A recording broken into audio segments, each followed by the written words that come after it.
আমার বাবার কষ্টের জীবন আমি তাকায় তাকায় দেখেছি। বাবায় কোমরে মাজায় গামছা লাগায় মানুষের বাড়ি কাজ করে খানা নিয়ে আসত। এমনও ঈদের দিন গেছে একটা নতুন জামা আমার বাবায় দিতে পারে না। মাঝে মাঝে তাকায় দেখতাম আমার মায়ের কাছে বাবায় বসে বসে কান্না করে। আমি বলতাম, রে ও মা, বাবায় কেন কাঁদলো? মা বলতো, তোরে একটা জামা দিতে পারে নাই, দুঃখে তোর বাবায় কান্না করেছে। এমন কষ্টের জীবন বাড়ায়া তোমার ঘরে আসছি। জানির কারি সাহেব আজকে আল্লাহর কাছে দোয়া করে গেলেন, কিন্তু দেখে যেতে পারলেন না যে হাফিজুর রহমান কেমন হয়ে গেল। আমার হাত আর তার হাত এক জায়গায় নিয়ে এইভাবে উঠায়া উজানি বৈশা ঘরে বৈশা দোয়া করতেন, আল্লাহ আমার হাতের সাথে ওর হাতটাও তুমি কবুল করে নেও।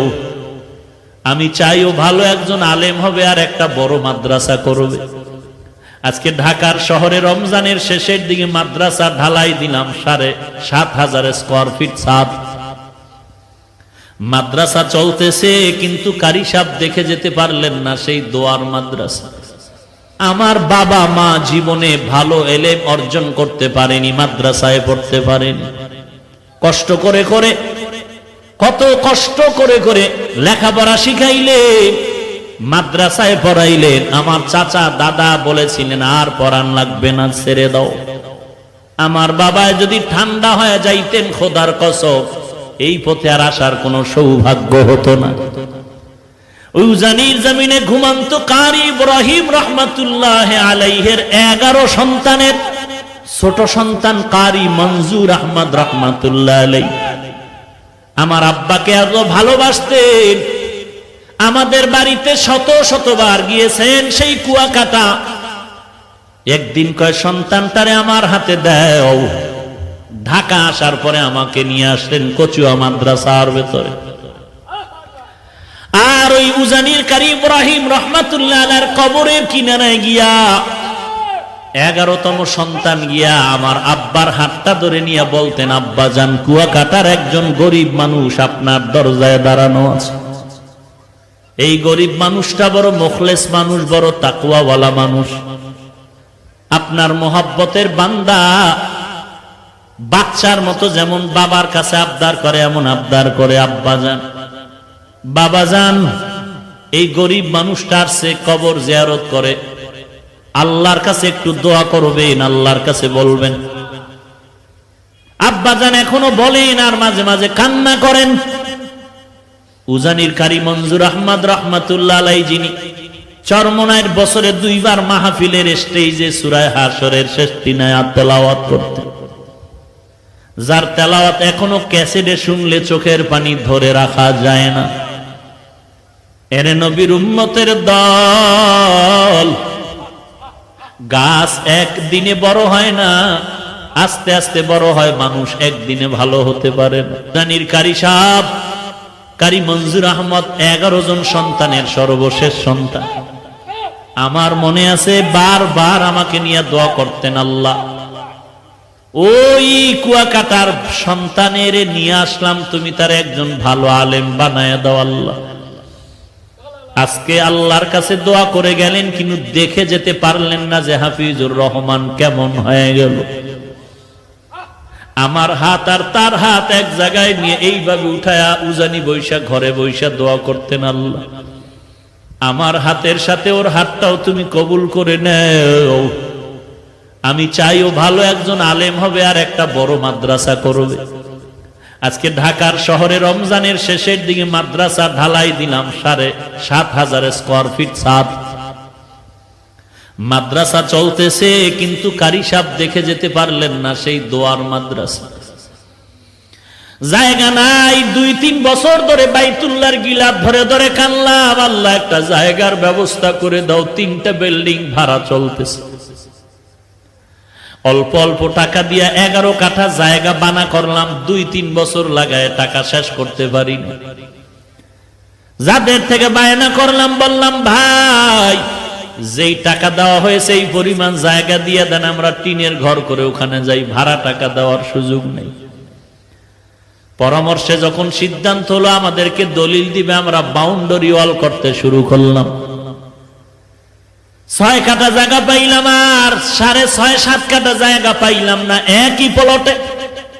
যখন বাউন্ডারি করতেছি জানি না আল্লাহর কুদরত, আল্লাহর কুদরত।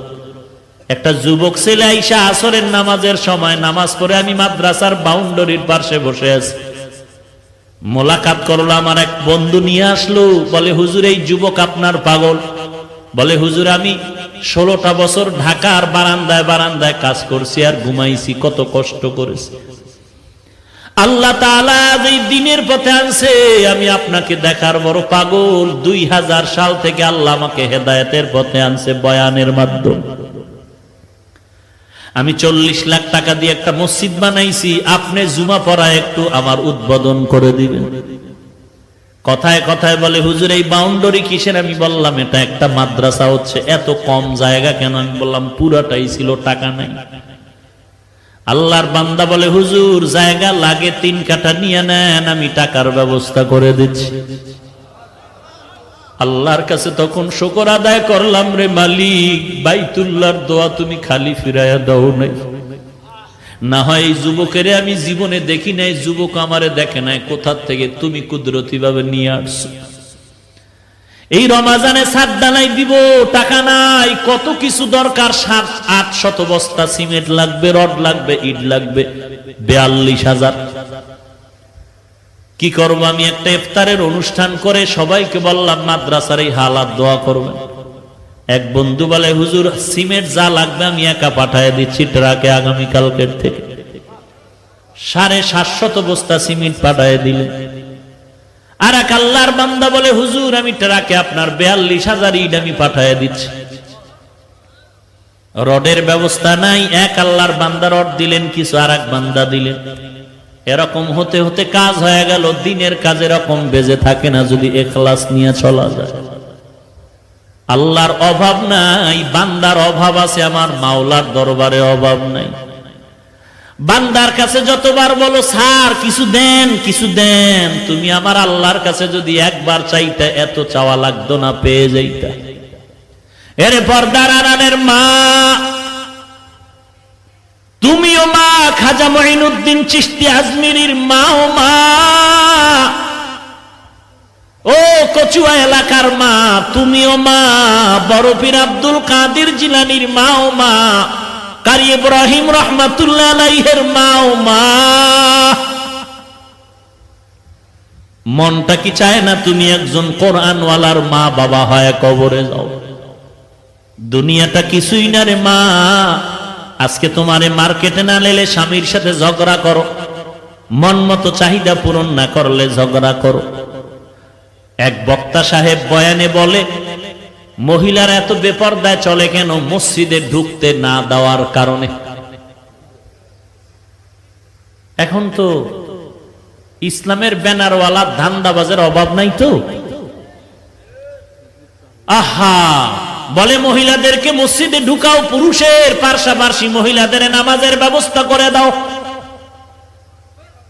বক্তা সাহেব বলে মহিলাদেরকে মসজিদে ঢুকার সুযোগ না দেওয়ার কারণে মহিলারা বেপরদায় চলে। আমি জবাব দিয়া বললাম আমাদের গোষ্ঠী শুদ্ধ বহু হাজার লাখ ওলামায়ে কেরাম যারা হকের পথে আছে, এদের স্ত্রীরা তো কোনোদিন মসজিদে যায় না, বরং অনেক হাজী সাহেবদের স্ত্রীরা হজে গিয়া বেপরদায় বাইতুল্লাহ দৌড়ায়। অথচ আমাদের মা আমাদের চাচিদের নিয়ে হজ করলাম, আলহামদুলিল্লাহ আমাদের মা চাচির চেহারাটা মক্কায় বসিয়াও কেউ দেখতে পারে না। আর ওই চাপাবাজের দলেরা মেয়ে নিয়া মহিলাদের নিয়ে হজে গিয়া কয় চেহারা খোলা রাখা যাবে, ফতুয়া একটু তিল পাইয়া তাল বানায়া পুরা বেপরদায় চলে, গুনাহ হয় খবর নাই, ফতুয়াবাজি করে। এরে নবীর উম্মতের দল, এরে পর্দার আড়ালের মা, তুমি একজন নারী হিসাবেই দুনিয়াতে বেঁচে থাকার জন্য আল্লাহ পাঠান নাই। তুমি একটা সন্তানের মা হিসাবেই পরিচয় দিলে চলবে না রে মা। তুমি একজন স্বামীর স্ত্রী পরিচয় দিলেই যথেষ্ট হবে না রে মা। তুমি একজন মায়ের কাছে সমাজ আর কি অনেক কিছু পাওনাদার?